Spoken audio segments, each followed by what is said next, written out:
I'm easy. You ready now? Okay, thank you very much for coming. My name is Tony Musso. How many people were here last year for the Hidden Treasures talk that I gave here? It was the same weather that we have tonight. I realized that when I got inside tonight, and I said to David, I don't understand this. It's like every time I come up here, it's frigid weather. But it was a lot of fun that night, and I hope you enjoyed tonight's lecture. Staatsburg, A Village Lost in Time is my 6th book. And I go into a lot of different aspects of how Staatsburg became Staatsburg. That's how we're going to start. And, you know, another raise of hands. How many people have been through Staatsburg? Probably everybody. That's what I thought. Well, when you go through Staatsburg today, it is nothing like it was prior to 1932 when the Route 9 bypass was put in. The commercial center in Staatsburg was busy. It just amazed me. I mean, when I was doing the research, I could not believe, and you're going to see a lot of examples of that in tonight's presentation. Let's start out with how Staatsburg became Staatsburg. In 1664, British Captain Hendricks came here on a royal expedition, and he actually settled right across the river in the village of Kingston, which he helped to found. And his job primarily as a captain was to get British troops to settle in the area. They wanted a lot of them, rather than just get out of the service and go back home, they wanted a lot of them to settle in this country. And that was his job. Now in 1692, he came on this side of the river and he bought a 4,000 acre tract of land just north of what's now the village of Hyde Park, and included Staatsburg, but it was 4,000 acres. Unfortunately, right after he made that purchase, he passed away. And when the deed was made out, it's thought to be the only deed in existence that was conveyed to a woman. You did not convey a deed to a woman back in those days. It always went to a man. But because he was a captain with the British troops and everything, in deference to that, they made it out to Mrs. Pauling. Mrs. Pauling in 1703 sold the vast majority of that 4,000 acres. She took a little piece because 2 of her children were underage and they weren't legal to sign off on the parcels. They had it broken out into parcels, and so she kept a little piece for them because they were underage. The rest of it was all sold. And the 2 people that bought it were land speculators. One was Dr. Samuel Stats, and he came from Albany. And the other one was a man named Dirk Vanderberg. Now, they took Stats and they took Vanderberg and they came up with Staatsburg. That's how the name came up. However, Dirk Vanderberg's last name ended with a GH rather than just the G that you see there. And we'll go into that a little later, how that came off. Right after they made that sale, for whatever reason, Dirk Vanderberg wanted to back out, so he sold his portion to Dr. Stats, and he remained the owner of the property called Staatsburg. He kept the name. When Stats died in 1716, the land was inherited by his 6 daughters. At that point, it was surveyed and subdivided into lots and various sized properties. Now, the only portion of the Pauling family that wasn't sold to those 2 younger children ended up staying in the family, and Captain Hendrick Pauling's grandson, whose name was Major John Pauling, but he was with the Continental Army at the time. He was with the Patriots at the time. It was in 1760. Yes, thank you. I said that. I own Pauling Manor. Oh, okay. I did. Well, what happened was that land that they held is right where Belvedere Mansion is today.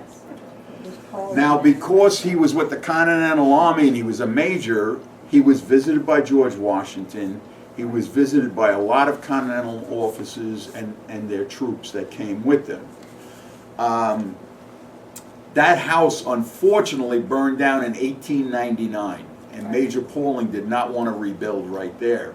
So what he did was he sold the property outright, and that was the first time what was known as Pauling's Purchase was completely out of the hands of the Pauling family.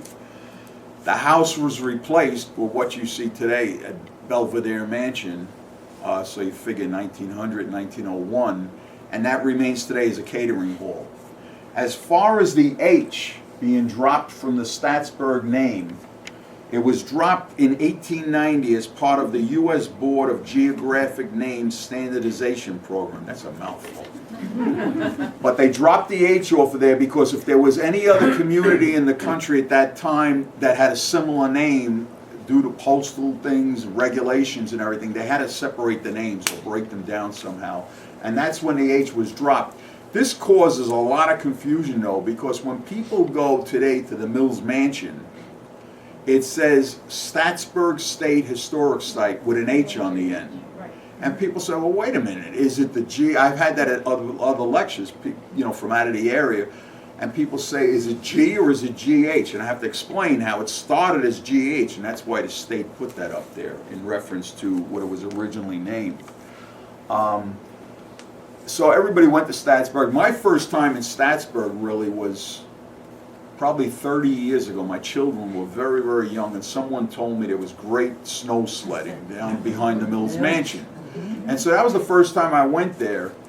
And in more recent years, I actually go there for the, I go every holiday season to see it decorated for the holidays. But during the summer, I like going down to Margaret Lewis Norrie State Park, all the way down to the old Norrie playground, nothing to do with the state park. Park my car and walk about 100 feet up along the river, set up the chair and read a book. It's just a really peaceful place. You're right over there overlooking the river. To show you how this is actually what's Old Post Road today, and we're going to get back to that picture a little later in the lecture, but before Route 9 bypass was put in, this was part of the main route between New York City and Albany. You had in the early days, you had stagecoaches originating in New York City, coming straight up the Route 9 corridor today, and then going down into the village of Staatsburg. There was no Route 9 that went around it, coming right through the city and going straight up to Albany. Now, one of the earliest structures that still exists in the village of Staatsburg is John Hendricks' house.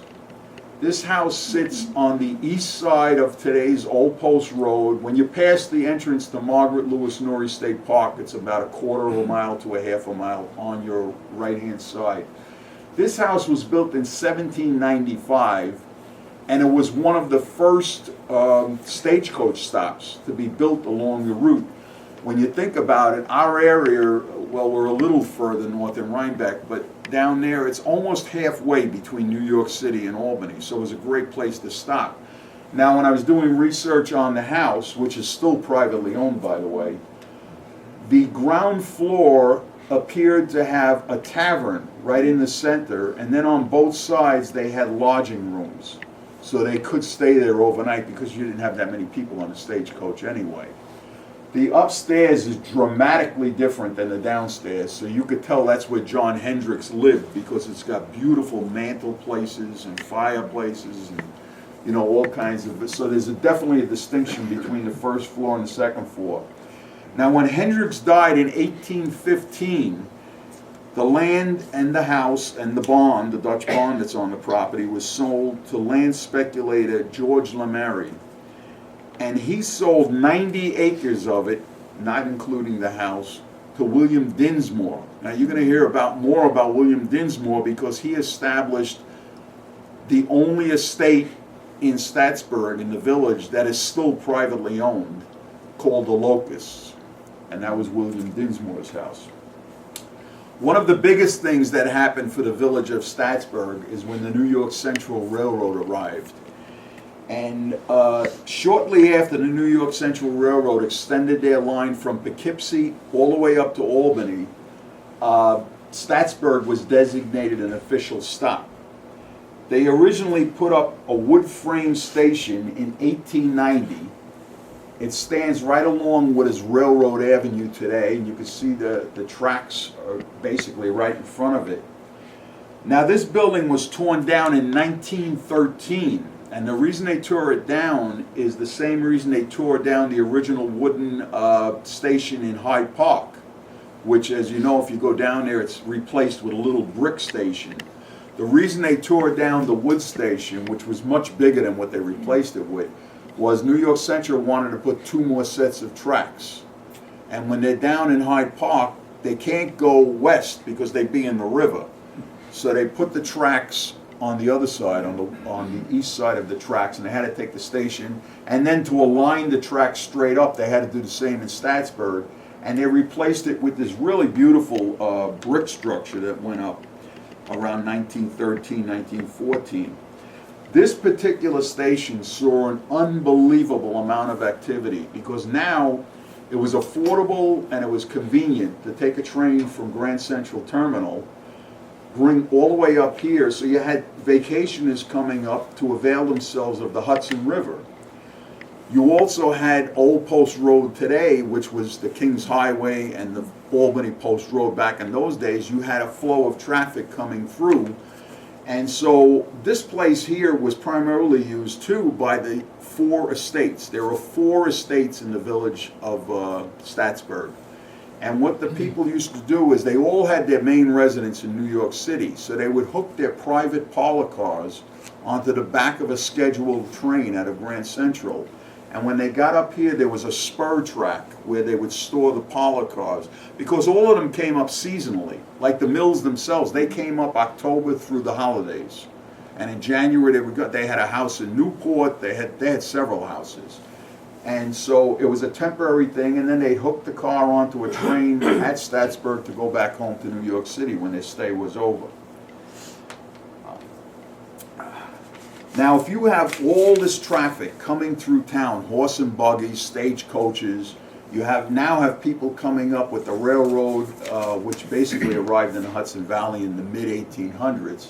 You certainly needed more lodging than John Hendricks could put out in his place. One of the oldest hotels that went up in the area was called the Old Homestead Hotel. And this is Jim Horan and his family. He was the owner of the hotel. In fact, the bottom floor was known as Horan's Tavern. Upstairs, they had hotel rooms on the 2 upper floors. Another hotel that lasted for a very long time in Staatsburg went through a lot of different names. You can see here it says the Staatsburg Hotel. This is at the end of Lee Street, right next to the railroad. The railroad tracks would have been right in this area here. And this one went through a lot of names because it had different owners. And every time it had a new owner, it got a new name. So you might have heard of hotels down in Staatsburg called the Valley View Inn, the Maplewood Hotel, or Bromhead's Hotel, which was the last one before the hotel closed down. That's all the same building. And so they all went by that name. Now, I said there were 4 estates within the village of Staatsburg. When you come off Route 9 to drive down into the village, it's only a 2-mile stretch before you're going to reconnect with Route 9 on the northern end. There were 4 estates in that area. Obviously, the most well-known out of all the estates was the estate of Ogden and Ruth Mills. But this property was really developed for the first time in 1792 by Morgan Lewis. Morgan Lewis was the 3rd governor of New York State. And he had a modest home, just a modest home, basically in this area. And this looks much whiter than the other because they just revived, they redid the whole building, restored it. And I don't know whether they have plans to do the whole building in white or to darken that, but that's why there's a difference in color. But his house stood right in this vicinity here. And in those days, people that had a lot of property would have tenant farmers on their property. They weren't using all the property, and so a tenant would rent a certain portion of the property and they would farm it. Well, I don't know if you heard about the famous rent wars that happened during the 1830s, but a lot of the tenant farmers were really upset because they were actually grooming this property. They were farming it, they were cultivating it, and they knew that they would never own it. They would just constantly be paying rent on it. Well, there was a big rent war that occurred, and in 1834, the tenant farmers on this estate basically burned down the house in retaliation for not being able to buy the property. So Morgan Lewis lost his whole house. Now, he had money, so what he did was he replaced the modest house with a 25-room mansion, right in the confines of this right here. He built a 25-room mansion. And it remained in his family and was passed down through the years. Now, in 1888, Ruth Mills, who was Lewis's great-granddaughter, she inherits the property with her husband, Ogden Mills. They almost immediately expand, put wings onto the original mansion into today's 65-room residence. And this is really, I'm sure everybody's been there one time or another. To me, this is a livable mansion. Even though it looks like this on the outside, it's very homey inside, as compared to, say, the Vanderbilt. That's very marble, and, this is a great, I could live here is what I'm saying. I'm just short a couple of mil. Now, the estate, also in the book there's a lot more. I'm giving you bullets, but I talk about the greenhouse that was down the hill, halfway down to the river on this side of the mansion. And they had such a flourishing operation. They won just about every ribbon up at the Dutchess County Fair, and Mrs. Mills oversaw that with the head gardener. And they would show their flowers all over any regional county fairs that were going on. Now the estate that was right next to them on the south belonged to the Hoyt family, and that was called the Point. If you go by the driveway, it's about a 1-mile driveway in off of Old Post Road today, you'll see the driveway blocked with 2 stone boulders. They don't want you to drive in there because the bridge that goes over the railroad tracks is not safe enough to go over with a car. However, people do hike back into there. It's about a mile into the house. This was the home of a successful Manhattan merchant, Lydic Munson Hoyt, and his wife Blanche Geraldine Livingston. And you're going to be hearing Livingston over and over in this presentation because, as we all know, they were the biggest landholders. If they were around today, they would own 2/3 of Columbia County, parts of Dutchess, and parts of Ulster. They were, and they were based at Claremont, up in Germantown. Part of Connecticut, too. Yeah. But this portion here that were around here all emanated up at Claremont. Robert Livingston, who was the chancellor, many Roberts in that family, actually. There were about 4 of them. Now, what's interesting about this is a more modern mansion. It's a 7-bedroom home, but it was designed by world-renowned architect Calvert Vaux in 1855. And Vaux actually picked the location of the house because he wanted to maximize. He had the driveway flowing in circular motions to best reflect the scenery in the area, and then, of course, the Hudson River, and then you would come up the drive in front of the house. So he actually picked the surroundings there. This estate also had a massive greenhouse that was later taken down. The house is still standing. The last occupants to live in this house was a namesake descendant, Lydic Hoyt, and his wife Helen Hoyt. Now, from the folks that I interviewed that were born, raised, and have lived in the village of Staatsburg for 80 and 90 years, they said that Helen Hoyt, out of all the estate owners, was the most visible. She used to walk to the post office every day, never sent anyone to get her mail. She would go to the grocery store herself and get her milk and bread and whatever she needed, and she was very friendly with the people in the town.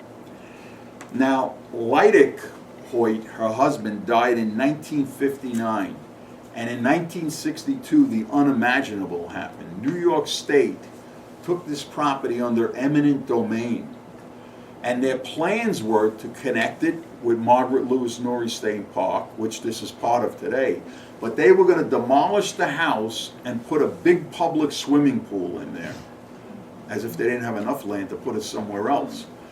What I really found very strange and very sad was they offered Mrs. Hoyt, who loved this house, They offered her to stay for 5 years, so she could stay until 1967 if she agreed to lease it from the state, her own house, and be responsible for any maintenance that had to take place during those 5 years. It's her house, by the way. She was so heartbroken. I understand this from people that actually knew her. She was so heartbroken that she left immediately. She left in such a hurry, she was devastated, that she left her furnishings in the house.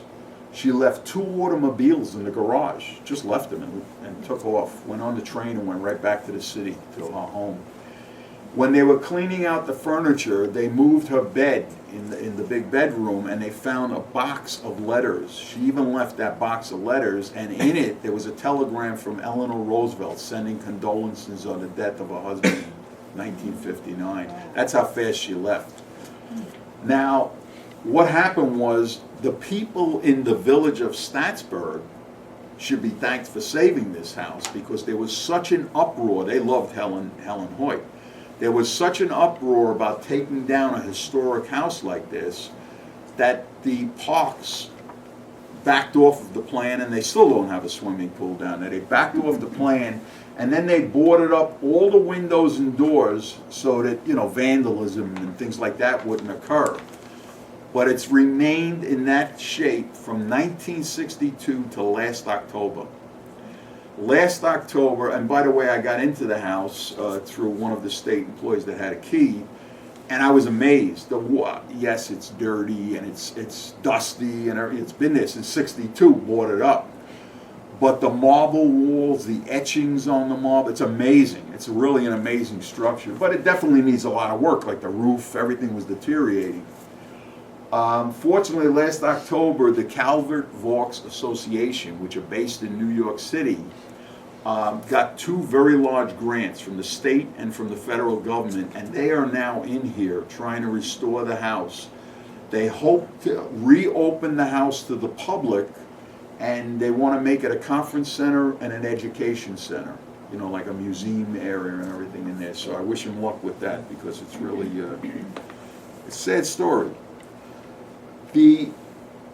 So this is the most southern estate. Then you have the Mills, and then just north of the Mills, you have William Dinsmore's estate. And that was called the Locusts, and still called the Locusts.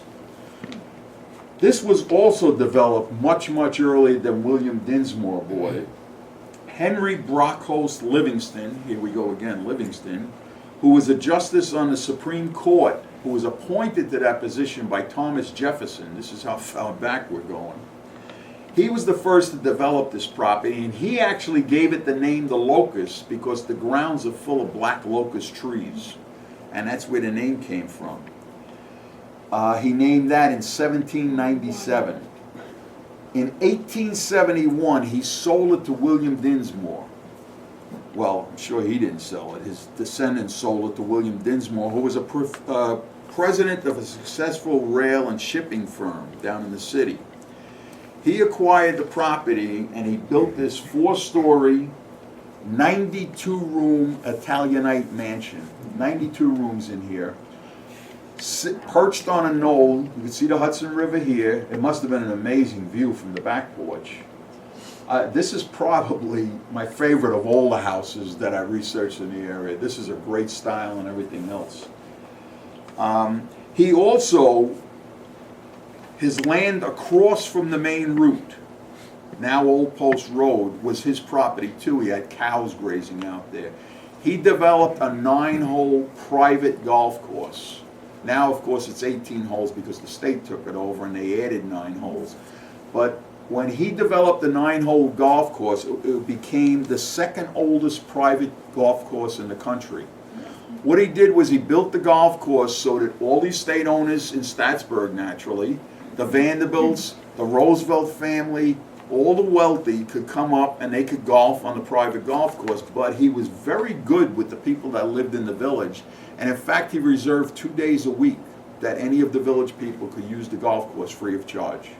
He was very good in a lot of, and you'll see as I go along, his name is on everything. But that's why the golf course today is called the Dinsmore Golf Course. it retained his name. Now, there was a person who grew up in the most northern estate, the Huntington estate, that I'm going to get to in a minute. And her name, she was a little girl, she had a sister and a brother. Her name was Helen Huntington. She grew up with a person that lived around here too, Vincent Astor. She grew up with him, they played together and everything. They ended up getting married, and she became Helen Astor. They were married for a couple of decades, but his philandering got a little too much for her taste, and she divorced him.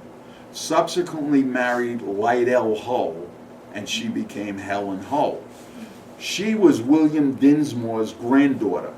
Her mother was William Dinsmore's mother, so it's really interconnected. She inherited the estate when her grandfather passed away. Finding this beautiful home too big and too outdated for her taste, she tore it down. And she replaced it with a neo-Baroque style stucco home that still exists on the property. Now owned by a big hoteler from New York City that owns Oh, no, sorry. Andre Ballage. Ballage, right. He owns high-end hotels all around the country, and when his girlfriend at the time was Uma Thurman, the actress, and they purchased the estate. He did. Well, he did, because Uma Thurman subsequently left him, and she didn't get any part of Guccione it. had it before her. No, his ex-wife owns part of it. His ex-wife. That's interesting. Andre's ex-wife. Yeah. This is also known, by the way, as the estate of He Guccione. bought it after Hull. I used to mow the lawn. Yeah. I used to Oh, there all okay. summer. Guccione Yeah. bought it, and then Uma Thurman got it. Guccione, in fact, No, is Irma never got it. Well, she They lived split there. up. Guccione, by the way, his Okay. wife is still buried on the grounds because she died while they were living there. So is Mrs. Hull's dogs. Yeah. So I buried them. To tell you a little bit about Mrs. Hull, if you don't know anything about her, she was an accomplished pianist. She was the founder of the New York City Opera Company. She was a board member of the New York City Ballet, the Metropolitan Opera, the New York Philharmonic Orchestra, and Lincoln Center of the Performing Arts. She was major musical. It was all musical related. On this back lawn here, she threw many garden parties. She threw a party every single year for the the New York Philharmonic Orchestra. And she was said to have rented 2 coach buses to take them all up from the city and wait there for them while the party went on, and then take them back so no one had to drive up. She also, among the people she entertained at this house, was people like Grace Kelly, Louis Armstrong, Leonard Bernstein. She was very big in the entertainment community. And after her death in 1976, the estate was sold out of the family and remains privately owned today. I did get an interesting story that I just thought about the other night that's in the book.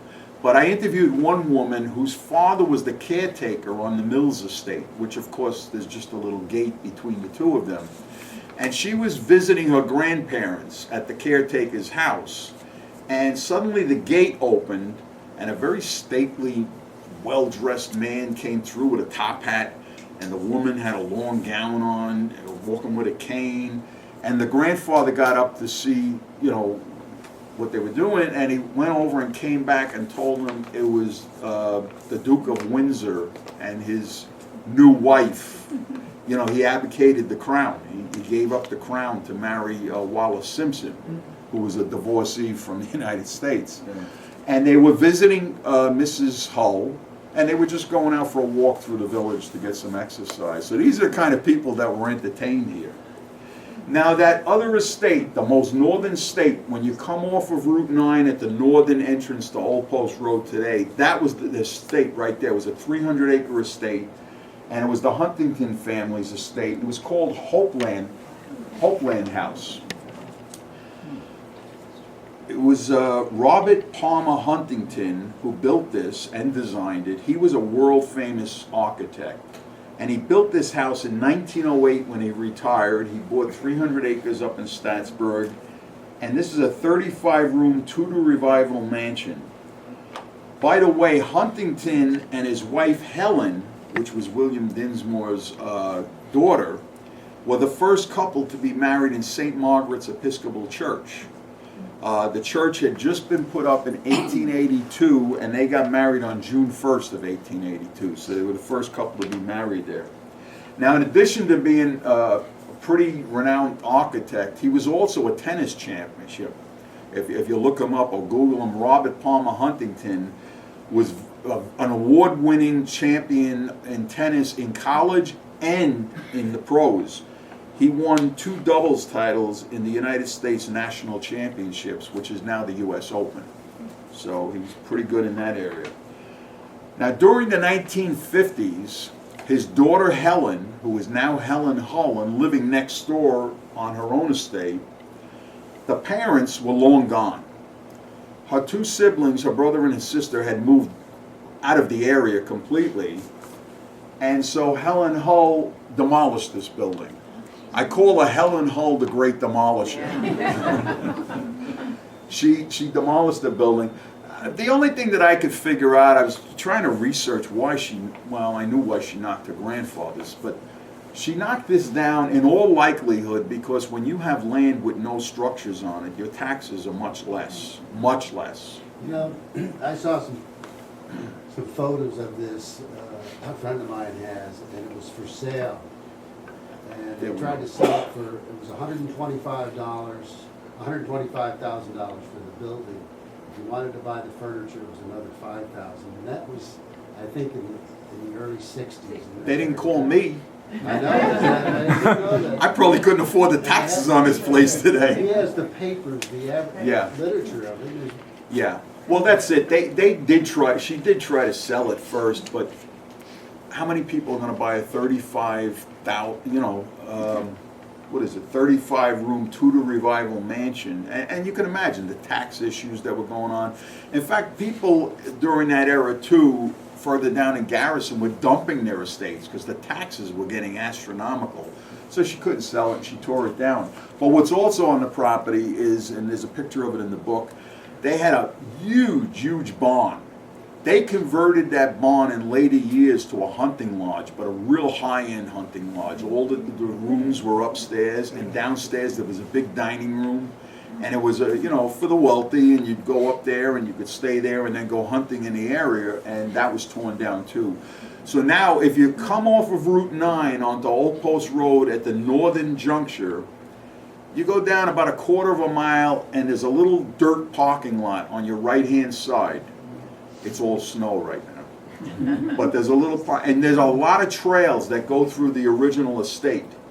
And, you could try to figure out where the mansion was and, all of those things. They have some plackets in there to tell you where everything was. And it's pretty interesting. But, so we have one estate that is now a museum, and we have one estate that is now privately owned. And the other 2 are basically gone, but hopefully the Hoyt estate will make a comeback. Now, during the 1880s, a real big industry that cropped up in Staatsburg was ice harvesting. This industry started after the Civil War, and what they would do is cut the ice on the Hudson River, put it into blocks, load it into ice houses, which there were several along the Staatsburg stretch, and they would put it in conveyors and then surround each block in hay so they didn't join together. In the spring, they would offload the ice blocks, ship them down to New York City, because at that time people had ice boxes. You had to put the ice in the bottom to keep everything in your refrigerator or whatever cold. Obviously, this industry ended when electricity came along, because now people didn't need the ice blocks anymore to keep everything. Now, one of the biggest and most profitable ice houses operations that was in Staatsburg was this, the Consolidated Ice Company. And I kept looking at this name here, and I couldn't figure out what I was looking at. And then I did some more research on it and found out that Consolidated bought it from another big ice company prior, the National Ice Company. And so I can only attribute all of this mishmash is that they used cheap paint. And it didn't take. Well, what's interesting is you could see the conveyor belt. This is how they would load the blocks in. And then they had a crew up here surrounding it with hay and, you know, moving it into place and everything. There was another ice company that operated just north of the Consolidated, and they were called the Mutual Ice Company. Now listen to this. This is great. They would pay their employees. By the way, the Consolidated paid their employees 50 cents to $1 a day to cut ice and load it. The Mutual Benefit Ice Company paid their employees in coupons, 50 cents, $1, $2, depending on how many days they worked that week. And then the Mutual Benefit Ice Company had a store, a general store across the river in West Park, New York. And so the employees could, a lot of people in those days would walk across the river because there were ice cutters and everything in those days. They'd walk across and they could use these coupons in the company store to buy supplies or bread or milk or whatever else. So I said, what a scheme that was. They paid them in coupons and then they made a profit on their sales in the general store. One of the most well-known, very well-known businesses in Staatsburg in the late 1800s was the Staatsburg Ice Tool Factory. In 1870, a man who lived there, John Henry Bodenstein, decided that this ice harvesting industry, it was so big at that time that shop owners would close their stores during the season and everyone would go down there and work on the ice harvesting. Well, John Bodenstein said, you know, if I can invent, he was very good with his hands, he said, if I can invent tools to make it easier for them to cut the ice and extract it out of the river, might be worthwhile. Well, it was very worthwhile. He invented and manufactured hooks, bars, tongs. I'm sure you might at one time or another have seen those big tongs. It was much easier for them to clamp it and pull it out, one guy on each side of the block, because they were pretty big blocks. And so he made a fortune, he really did. And his products were known all over the United States and Canada. I grew up across the street from that. I used to watch him make it. Is that right? Yeah. Man, did you get any? Yeah, I've got some. Yeah. Well, he made another product too. He made a steel structure that you would clamp on to your boots. And it had baseball spikes kind of on the bottom, steel spikes. And you could walk out on the Hudson River without worrying about falling into the river and slipping because you were, you know, you had the protection. Those items were called ice creepers. Now, I'm walking through the Stormville flea market last summer, and I never go on the new side. I only do the antique side. And I see a woman with her 17 or so year old son, and she's holding these things up, and he's scratching his head, and they're looking at it all confused. So I walked up to it, and I turned them on the side, and there it said, Staatsburg Ice Tool Factory. Well, I'm not shy. I had the poor woman and her son there for 30 minutes telling them all about the ice harvesting industry. And then they didn't buy the things. I tried to help the vendor out. I almost felt bad. I was going to buy them myself. What really benefited this building is this is Railroad Avenue. And this sat halfway between today's Old Post Road and the railroad tracks. Thank God it's paved today. We don't have puddles and all of this nonsense. Actually, there's snow there, so it's probably this time of the year. They had the advantage of being a half a block away from the freight depot at the train. There was the passenger station and the freight depot. So they were shipping their products out all over the United States and into Canada, and it became very profitable for him. Now, when John Bodenstein died, the business was inherited by his 4 sons. They typically had 15 to 20 men working here, 10-hour days, 6 days a week, 50 cents a day. And that's why unions were founded. In 1980, this eventually the same as the ice harvesting, when the electric came along and you didn't need the ice blocks, this operation shut down. Well, they started making marlin spikes. They did a lot of Navy contracts. Out of here? Out of there. After Yeah, all, I didn't see that. They did trowels, marlin spikes, a lot of. Well, they had the machinery for that, so It was all belt-driven, Yeah. coal-fired Yeah. You know, there was nothing. It was a pretty innovative place for the late 1800s, let's put it that way. They kept adding the latest state-of-art technology. In 1984, Copay Country Auctions auctioned off 1,000 lots of tools, machinery, supplies, and the 11,000 square foot building, which still stands there today, and we're going to get into that a little later on. Doesn't look like this anymore. Another thing happened in Staatsburg. On March 31st, 1933, Hyde Park resident Franklin Roosevelt is now president. He signs a bill to establish the Civilian Conservation Corps, which of course we know as the CCC. Why he did that was people were still suffering from the Great Depression. And by bringing CCC troops on board with the federal government, he was training young, unskilled labor a new skill, and many skills actually, and he was also giving them work. They were all out of work from the Great Depression. Within 2 months of him signing that bill, CCC Camp Company 1274 opened in Staatsburg. Now I'll tell you exactly where this was located, because all the barracks are gone now. When you're driving into Norrie Point State Park, and you look to your left, there's nothing but a huge patch of grass. That's where the camp stood. It started out as a tent camp. They were all living in tents, and then the troops themselves built 10 barracks.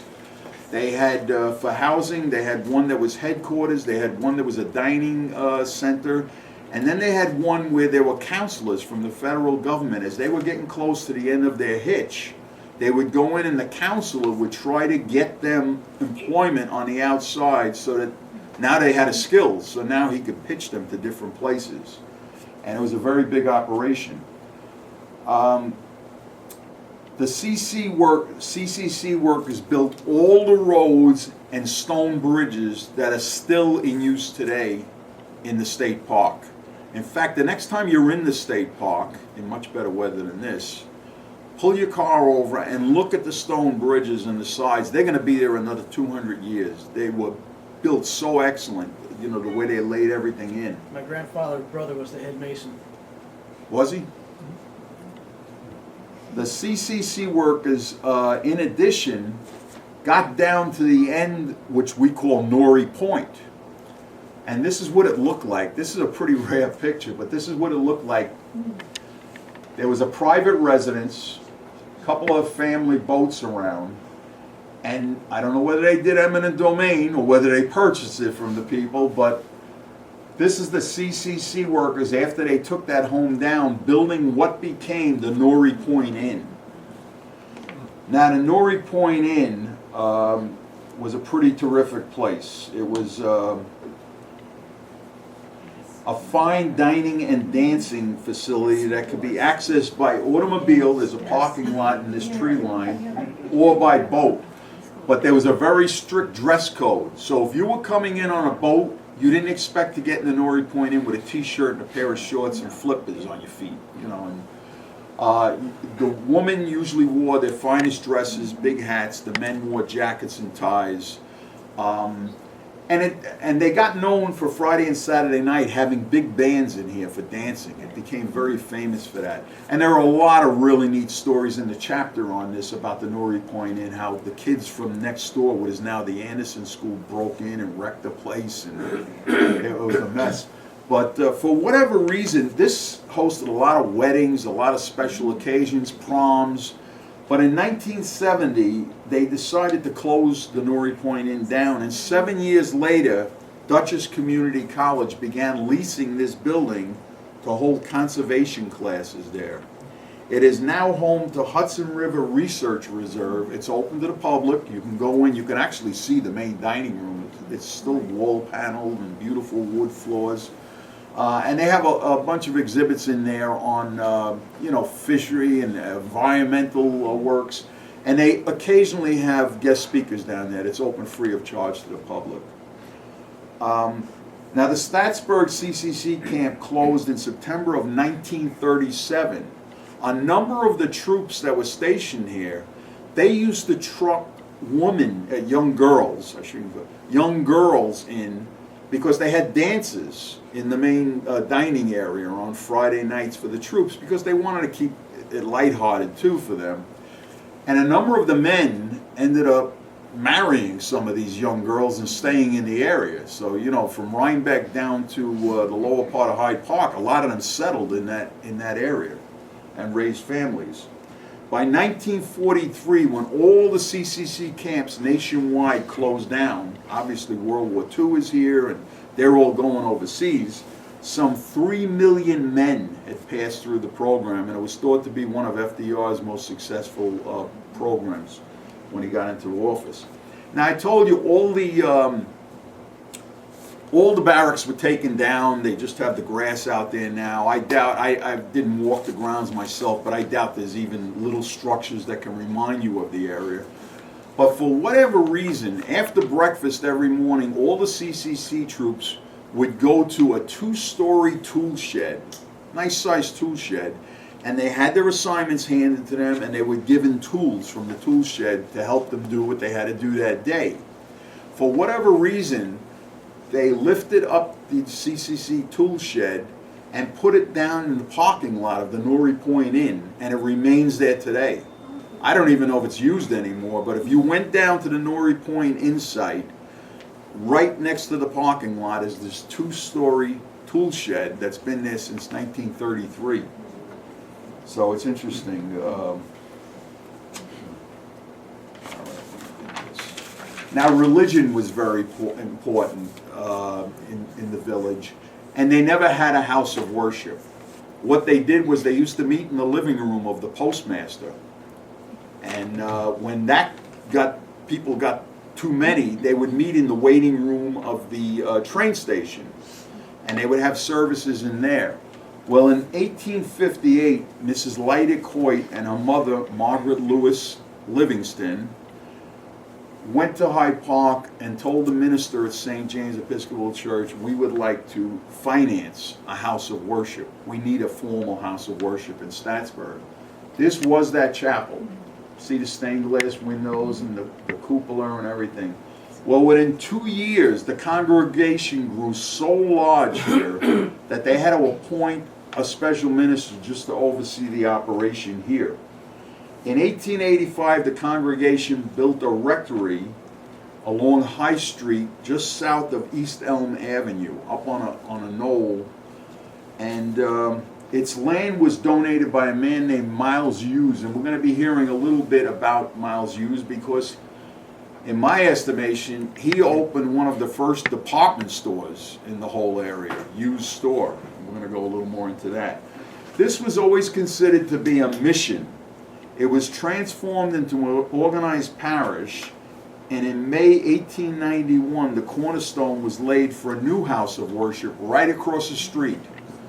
The chapel was right on these grounds, and this was the new church they put up. By the way, this was the rectory they put up in 1885. It still stands on High Street overlooking the church.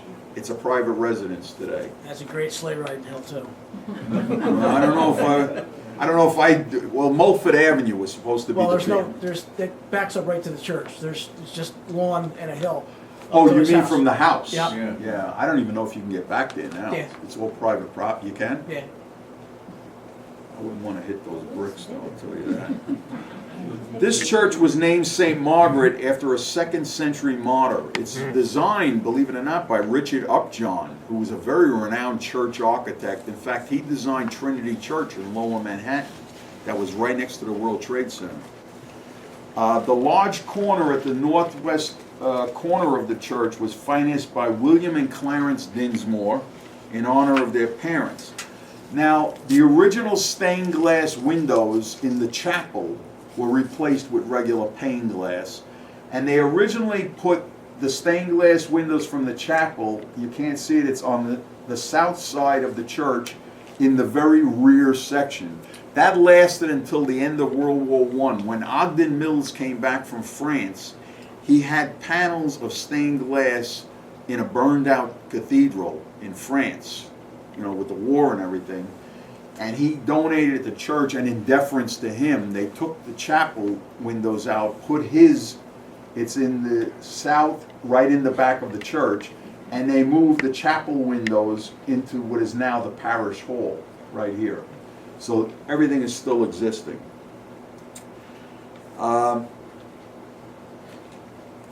That was not the only religion, though, in Staatsburg, Episcopal. There were also Methodists.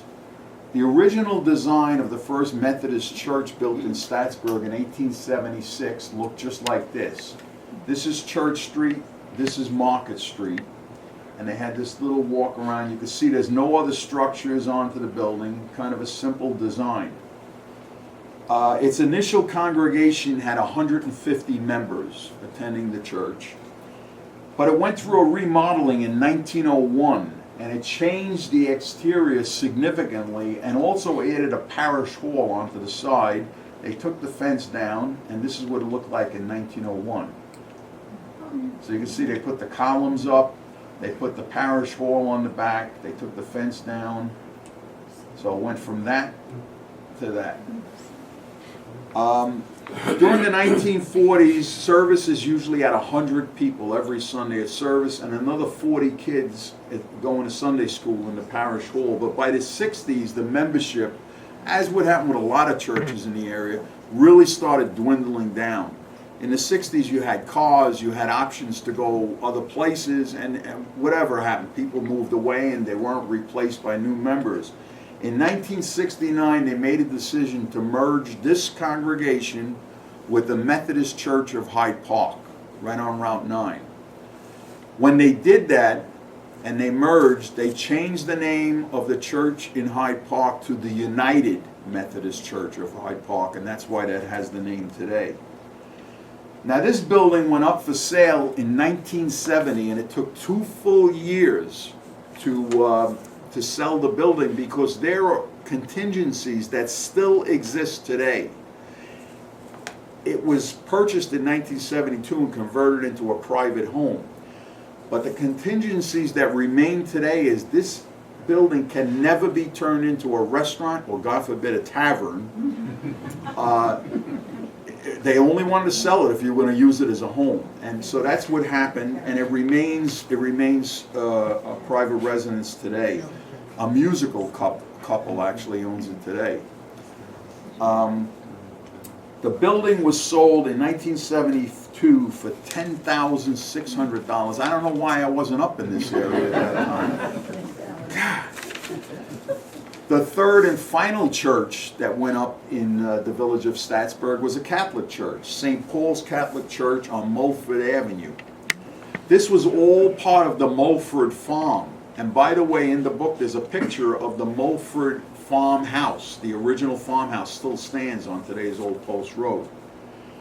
This was built in 1887 at a cost of $5,500.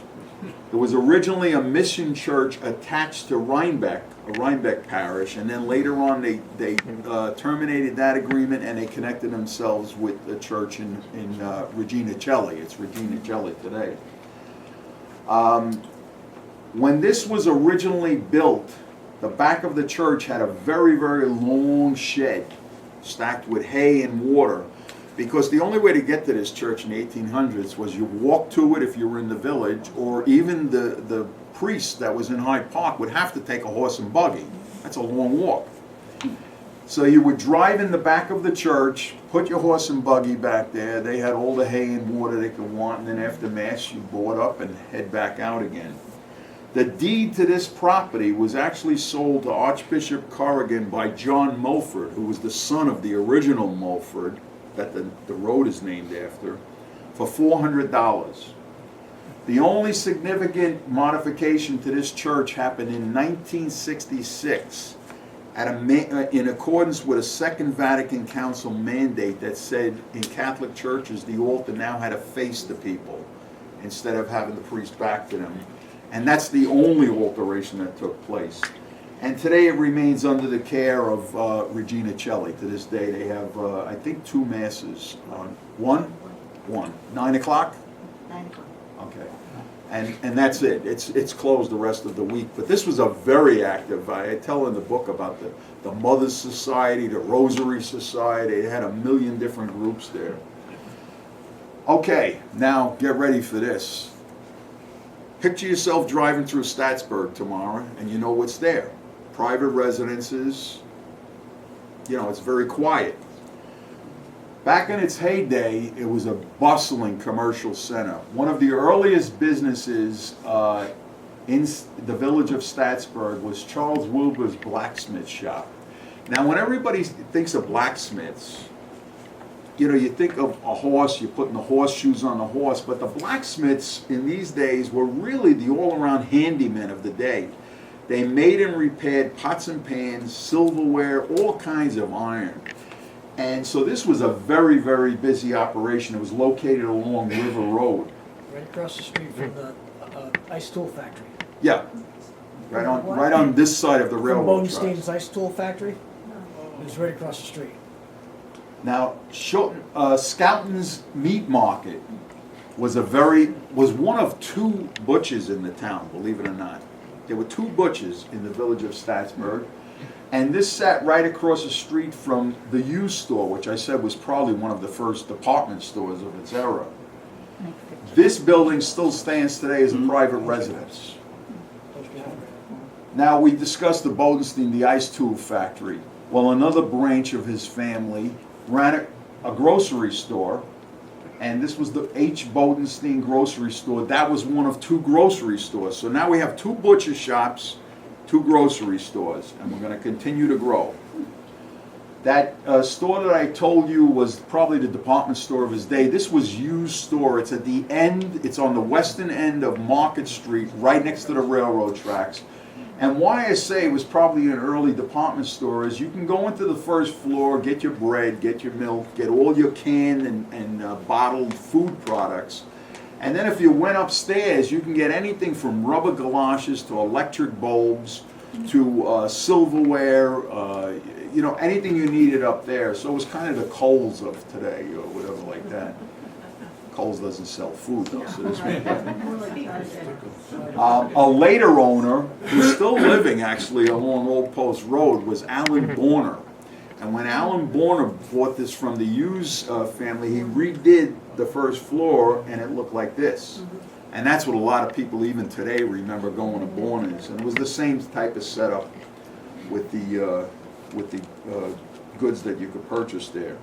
Now, home delivery was commonplace in the village of Staatsburg years ago. This is Richard Schouten out delivering meat in his butcher's apron, and he's got his horse-powered wagon, and they go around and deliver meat. That grocery store that I showed you, H. Bodenstein, they also had a wagon, and they would deliver the goods through the town, if people came in and placed an order. In later years, the Hughes Store had a truck when motor vehicles came on the scene. That other plumbing business I told you about was White's Plumbing. Sam White ran this business until he became very ill, and then he closed the plumbing business down, and his wife took over the storefront. This building is still standing on Old Post Road today as a private residence, but she turned it from a plumbing business into Mrs. White's candy store. Now picture all the kids walking down that road to go to school. They had to pass Mrs. White's candy store.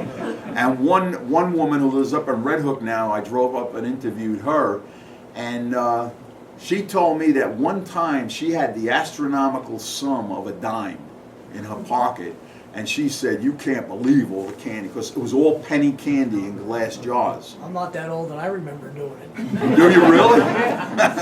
But she was supposed to be a very nice lady, because she was great. when she knew there was an underprivileged family in the area on Halloween, she would make bags up and just deliver them to the houses for free.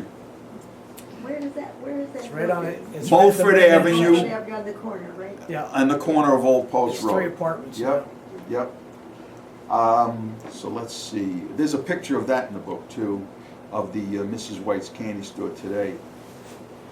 Where did I go? Okay. Now, if you realize all the traffic that's coming through here is the main route from New York City to Albany, you had lodging. Well, you had better have some gasoline stations in the village, and they certainly did. This building is still standing on Market Street. Old Post Road would be down here. They took the pumps away, and there's now an empty lot on this corner. Basically, if you're familiar with Staatsburg, it's across the street from today's post office, which was built in 1958. And they sold Atlantic gasoline. Another place you can go to was Hayes Garage, and they sold Standard Oil Company of New York gasoline. It looks like they had a winter like we have. But, you know, that was another garage. And there were even 2 pumps, which I found a couple of sites like this in the area, and I love it. It was a private residence, but they had 2 pumps in front of their house. So you'd pull in front of the pumps, beep your horn, and the person would come out and pump your gas. So there were plenty of places for travelers coming through to get their gasoline. Now, there were 2 topics that when I discussed this with some of the residents in their 80s and 90s who actually went, brought a smile to their face. One was going to school in Staatsburg. People loved the history of the school in Staatsburg. And this was the very first school. It was a 2-story wooden schoolhouse that sat right along Old Post Road today. As you came in from the southern end, it would be on the west side of the road. I put another slide in because when I found this slide, I just shook my head. I said, you know how we are in 2015. Everybody's legal happy. You know, I'm going to have a lawsuit. I'm going to have a law. They didn't take class pictures in those days. They took school pictures. Everyone in the school came in with their finest, you know, dress and bonnet. The boys wore a jacket, and they took a school picture of every student. But I want you to look at this picture and think of today. Look at them hanging off the roof, hanging out the windows. You see all the girls in their little dresses, and the guys have jackets on and everything, but I could not get over this. And Helen Ward, who was one of the primary people I talked to, she told me, and you know what, Tony? We never had an accident. Everybody came out, everybody went in. There wasn't even a lawyer in town to handle it. Now, I found a very rare picture, too, because people always want to know, where is the new brick house in relation to this wooden schoolhouse? And I found this picture of them building the new brick house, and that's the old schoolhouse. That's the wooden schoolhouse. So that's the brick schoolhouse they were putting up in 1930. Once it was complete and open in 31, they knocked this wooden structure down, and it gave the kids 6 acres of recreational grounds to play ball on or whatever. As far as the new brick schoolhouse, it originally had grades 1 through 12 until 1940 when the Franklin D. Roosevelt Post Office opened in Hyde Park on Haviland. And then the students went up to the 9th grade here and would have to finish their last 3 years at the Franklin Roosevelt School, which was a source of a lot of stress for a lot of the parents because they thought the Staatsburg, they were going to get lost in that population, but that didn't happen at all. Many of them graduated with honors. This building, the brick building, was eventually sold to the Anderson School and was used as its administrative offices. And in 2010, the building became home to the Taconic Regional Offices, which it remains today. They oversee all the state parks in the area, any state properties in the area.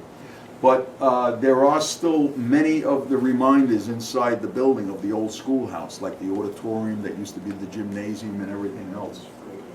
Now, the other thing that brought a big smile onto people's faces when I brought it up was the Lewis Gordon Norrie Playground, which is where I go, park my car, and go up into the woods to read my books. Not to be confused with the state park. That wasn't an issue at that time. This is Lewis Gordon Norrie in his Model T Ford. You know, he grew up in a wealthy family. He went down to Princeton University. And one day on a weekend, he traveled 40 miles to the shore, to go to the Jersey Shore. And unfortunately, he died in a tragic car accident. Well, his parents were so devastated, they wanted to do something. They dedicated a 17.3 acre park in his memory. and that was the Lewis Gordon Norrie Playground, they called it. They erected this monument that still sits in the same area today. It's along the path you take through the state park to get down to the original playground. The playground itself had 2 pavilions, picnic areas, children's play structures, a beach, a bathhouse, a dock, and boathouses. One of the most popular activities down here at the playground, which was very strictly overseen by Bart Hines, a man named Bart Hines was the caretaker. They had diving, and they had one level here and the second level up here. They even had a sliding pond that goes into the river. But if you wanted to dive off the top level, you had to prove to Bart Hines that you could swim good enough. Because he taught swimming, he taught diving, and he gave you a test before he would allow you to go up to the diving on the top level. Evidently, he was pretty good of a character in those days, but he kept it fine, he kept it meticulous, clean all the time, and they never had any problems. Now, there's 2 families that grew up in Staatsburg on River Road. One was the Smith family, the other one was the Douglas family.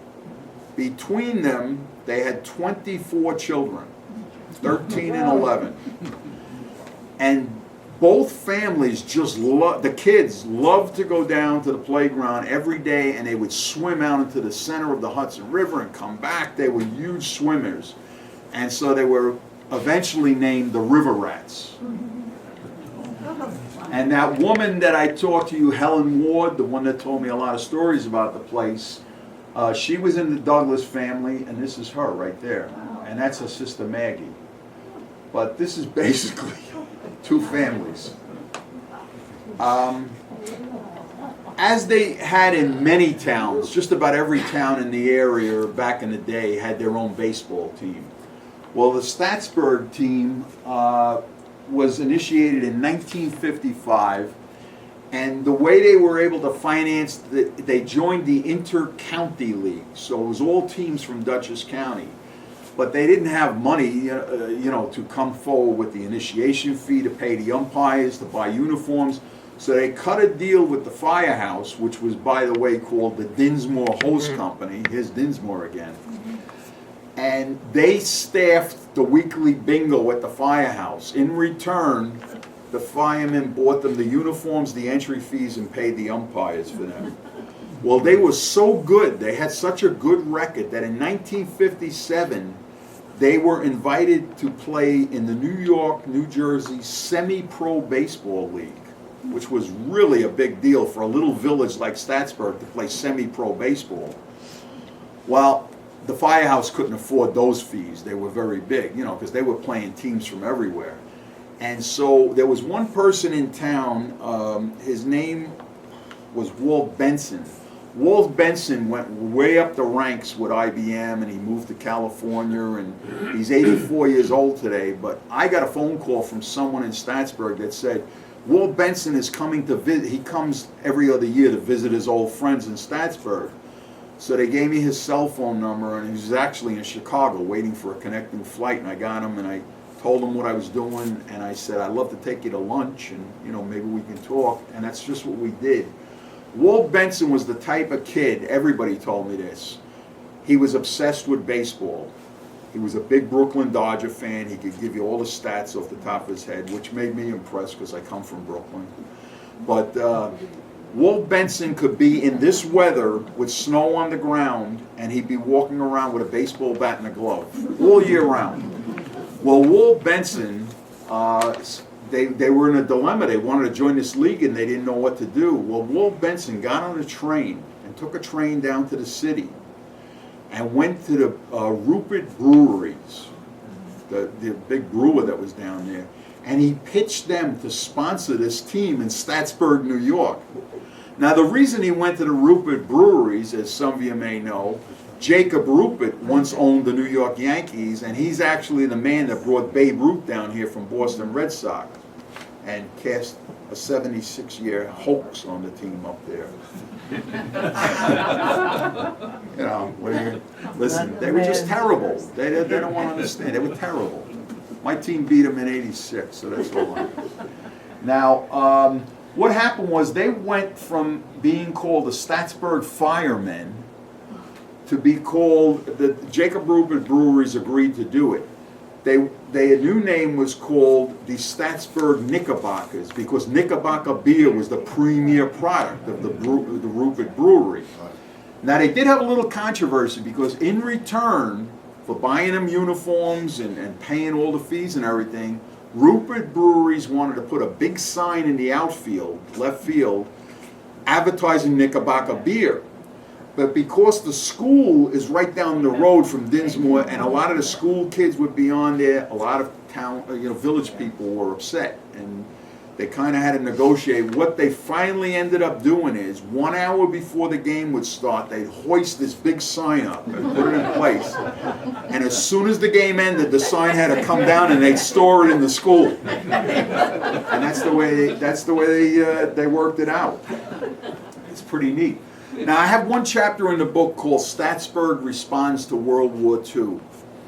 I don't know if you know it, but along the Route 9 corridor in the area of Springwood, where Franklin Roosevelt has his estate, there were actually sentry stations put all along that area where troops would man 24/7 to look at people coming by and everything. They were in protection of the president. Well, going way up to Rhinebeck and Red Hook and going down to almost, well, I won't say Poughkeepsie, but the far end south of Hyde Park, there were observation towers put up. They were manned 24/7 because there was a fear, believe it or not, during World War II, that enemy would come down the Hudson River and bomb Roosevelt's estate. So, but you couldn't man the observation tower unless you were qualified. And how you qualified is you went to Franklin Roosevelt High School 2 nights a week, studying silhouettes of enemy aircraft and friendly aircraft. And when you could identify 40 to 50 of them, you were qualified. And then you could man this thing. It was a 4-foot by 4-foot shack observation tower. It had a kerosene heater in it, no lights, and a phone that went to West Point. If you saw anything, you'd call it in and they'd have a warning system going on. One of the fellows that I interviewed told me he really made a bad mistake one day, and he still hears about it occasionally, and he's in his late 80s now. But he said he was a qualified observer. He was in there, and one day he's looking through the binoculars, and he sees a V formation coming down the Hudson River towards Hyde Park. He's in Staatsburg now. He picks up the phone, he calls it in. And by the time the fellow on the other line said, well, how come nobody in Rhinebeck or Red Hook reported seeing this V formation, and all of a sudden you see it in Staatsburg? He said by that time he had seen another V formation much closer to him, and the geese's wings were flapping. He said he still hears about that. So, well, anyway, they had the highest rate of qualified observers in Dutchess County, came out of Staatsburg. A Red Cross operation was set up during the war in the Dinsmore Host Company firehouse, and even the students took part. They wrote to all the Staatsburg people serving overseas during the war. After the war, this monument was put up, the Staatsburg Veterans Monument, that is still, they have a ceremony every year out there. It honors all the veterans from Staatsburg in World War I and all the veterans in World War II. And it sits right beyond Dinsmore Field next to Old Post Road today. Okay, I'm going to wind up now. We're going to go through village life.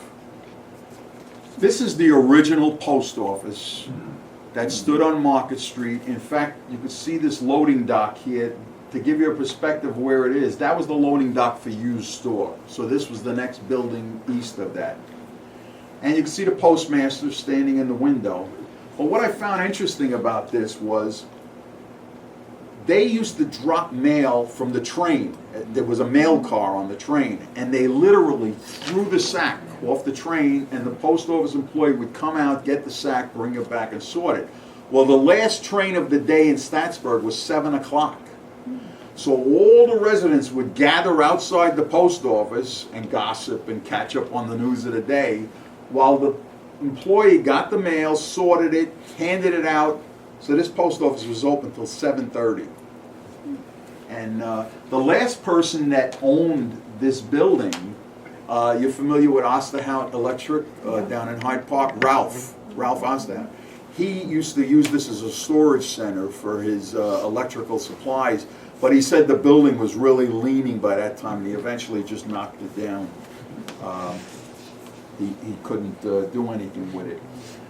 Now, a lot of people say to me, where'd you come up with the title? It's a great title, but where'd you get the title, Staatsburg, a village lost in time? Well, I told you, the first time I went to Staatsburg was 30 years ago. And when I drove through, you know, I saw a resident. I thought it was a very quaint little village, but, you know, no businesses around or anything. And I just buzzed through, and I said, wow, this is a cute little quiet, you know, little village here. Well, I want to show you then and now. Remember that, first of all, remember the first house of worship, that little building, and they had the steeple on and the stained glass windows? Well, when St. Margaret's opened, that building went through a few different operations, and then what they did was, the stained glass was out, they put pane windows in, they took the steeple off the building, they put an addition on the south side of the building, and today that chapel is still standing from 1854, it's the community library. Now, if you went to service, you could see the stained glass windows here. The third one would have been taken off when they put this extension on. But if you would have been there back in the day when it was used as a chapel in the 1850s and 60s, this is what it would have looked like inside when you went in this front door right here. That's what it looked like. Now, of course, when the library took over, they put a ceiling here, so they have an attic up here for all their storage in the library, and this is what it looks like today. Not as pretty. Not as pretty, huh? I agree. I agree. Now, you remember this church, the Methodist church, and then it went through its new design, and they added the parish hall.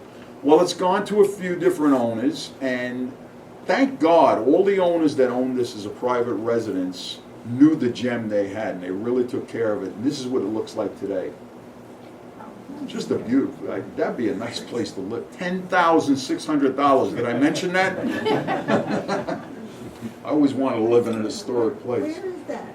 Where is that? It's right at the corner of Church and Market. That's not next to the post office, right? Yeah, it's just the center street. No. It's Yes. not. Post office is a block over. no. Well, post office, then there's Church Street, Yeah. and then there's the church. Right. So it's like Yeah, it's One it's side in of the the street. same. Well, you could drive through Staatsburg fast and miss everything.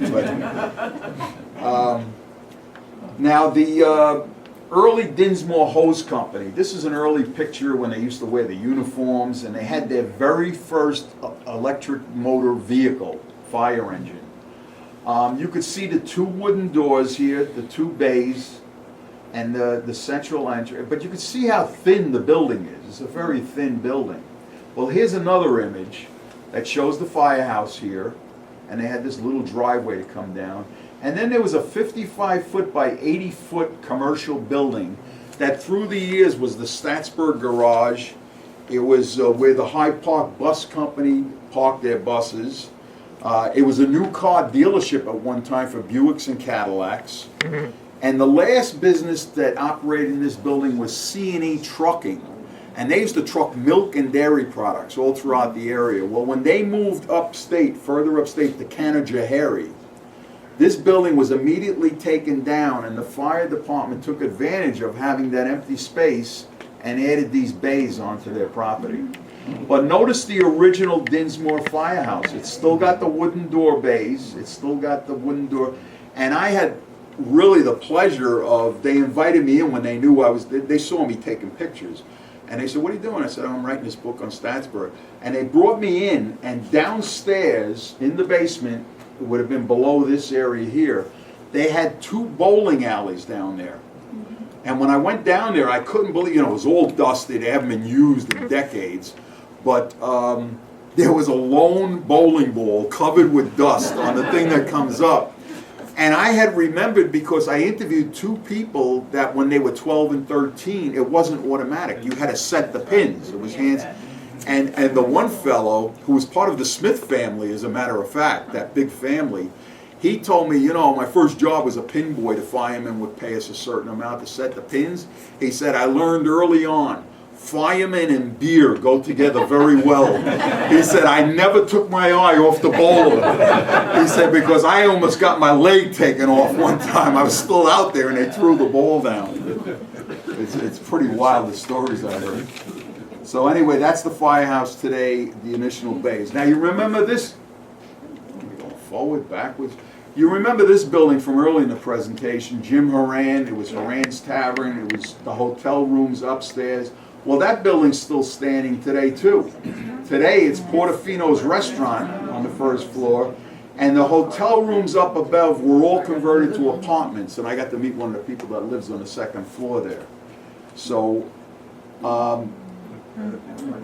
where Bromhead's Hotel, or the Valley View Hotel, whatever you want to call it, Staatsburg Hotel, when they took that hotel down, another very big operation in the town was called Kidder's Coal. This went up on the same site, along Lee, right next to the railroad tracks.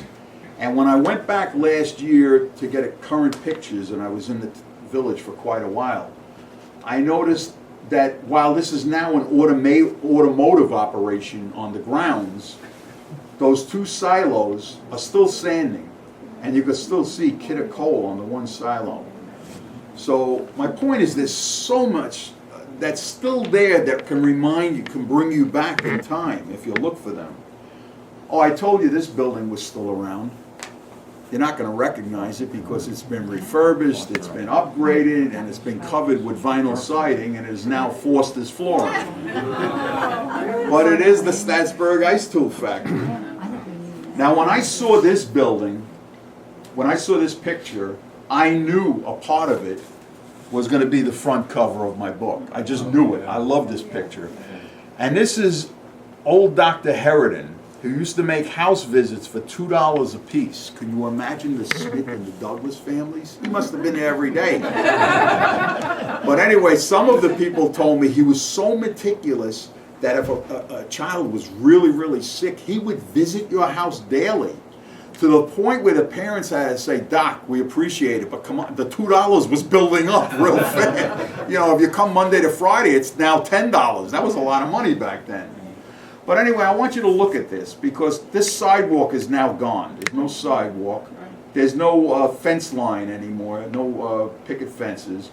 But look at a carriage coming at us, a carriage going away from us, and one person walking along the sidewalk. And you see St. Margaret's and what's now the library. These trees have been taken down and they're replaced with telephone poles today. I went there last year to get in the same area and take a picture looking down the road in the same distance to see, you know, how much has changed. Well, this is what and believe me, I didn't wait 20 minutes. I got out of my car, took the picture, got back in my car. I had other places to go. This is what I got. You know what's really crazy about this whole, there's St. Margaret's, there's the library. Of course, the trees are gone, the telephone poles are up. But you know what's crazy about it? Look at this scene. There were more people on the road back then. It's amazing. But then it was a commercial center, and this is when it was, even though it's dirt there, this was the main route. This is where the stagecoaches came through and everything. Now, one of the most prideful things they had in Staatsburg from 1949 to the late 1980s was a celebration called Community Day. People came from all different towns to take part. They used to get 2,500 to 3,000 people, to the point where people had to park up along what's Route 9 and walk into the village. They had games for the kids. In later years, they had rides, they had fireworks at night, but the biggest thing was a huge parade that went right through the whole village and up around. This picture was taken in 1985. Last June, they're trying to recreate this because it hasn't been around since the late 80s. They now call it Spirit Day. And I went up there for Spirit Day. In fact, I spoke in St. Margaret's Chapel for about 45 minutes on different things. And then I went out to watch the parade, and sure enough, they still have the parade coming down Old Post Road today. Hawk Staatsburg, if you love Staatsburg or whatever. But they're really trying to build this back up again. When it was Community Day, one time Eleanor Roosevelt came down with her daughter-in-law, the actress Faye Emerson. So, I mean, this was a big deal back in the day. Now, if there's any doubt that the main route from New York City to Albany came through the village of Staatsburg, all you have to do is look for one of two things. A milepost, because they did never put these on side roads. These were only on the main route. This one stands just south of St. Margaret's Church, right in front of it, kind of, at the house next to St. Margaret's Church. If you clock it from this one to the next one, it's exactly 1 mile, and it sits in front of a little north of the entrance to the Locusts estate. So that's without a doubt proof that this was the main road. And I can tell you now that from 30 years ago when I went through Staatsburg and I said, wow, this is really a quaint little cute place. When I go back there today, especially after writing the book, I don't see Portofino's. I see the old Homestead Hotel. I see Mrs. White's candy store. I mean, I can visualize the steeple on the library now. And it's just amazing if you drive. In fact, I'm taking a bus trip from Mount St. Mary's College. We booked it. It's going to be on Staatsburg, and we're going to go in the Mills Mansion. We're going to hopefully go in St. Margaret's. I'll give a little presentation in there. But I do bus tours on my Hidden Treasure of the Hudson Valley books from Mount St. Mary's, and they said, how about doing one on Staatsburg? I said, I'd love to. So we made those arrangements. We set it for May 14th. It sold out 3 days after the catalog came, so they called me back and said, how about another one on the 21st? I said, do it every week. I'm retired. I don't, you know. So now what made me tell you that story is I was once interviewing one woman who's lived there her whole life. And she said, you know, I love that you're doing this book on the village. She said, but I hope you don't let the secret out. This is a very nice place. I don't want like tourists coming in. I'm going through with a Leprechaun Line bus now on 2 days. She's going to shoot me, this woman. And that is Staatsburg, a village lost in time. Any questions?